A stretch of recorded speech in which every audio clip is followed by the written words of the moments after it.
Myanmar has a very big human resources problem. Basically, we don't have enough people that know how to do things properly. It's that simple. Companies every day are looking for candidates that are Myanmar and that are qualified. And guess what?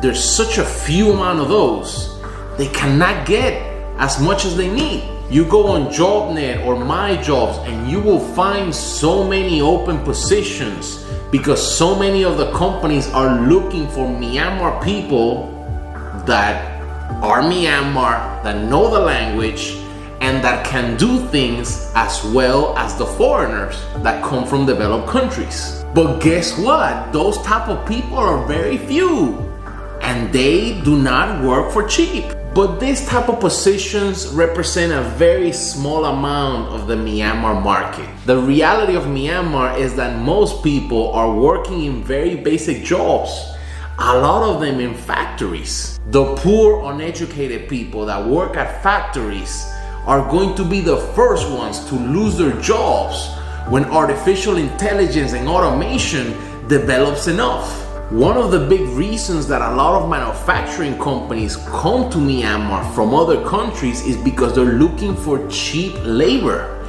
They're looking for people that are willing to work for very little money.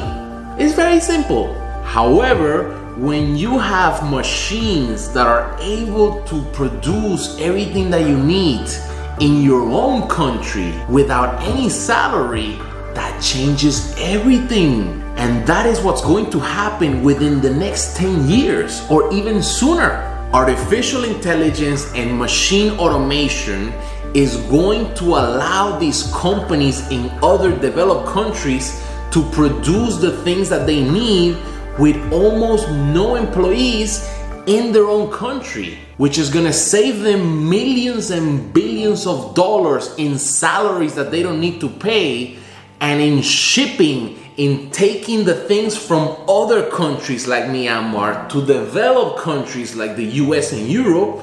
They don't need to move it. They don't need to pay shipping.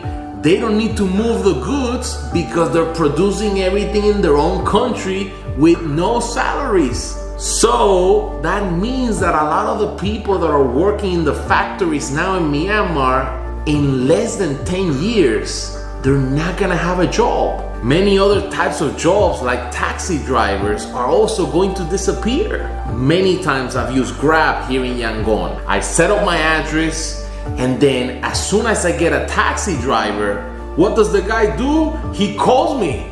A lot of the taxi drivers here do not understand or do not know how to use the map, the GPS that is in the Grab app. Because look, part of the reason why I use Grab is because I don't want to talk to the driver. I don't want to negotiate a price. I just want something that is automated.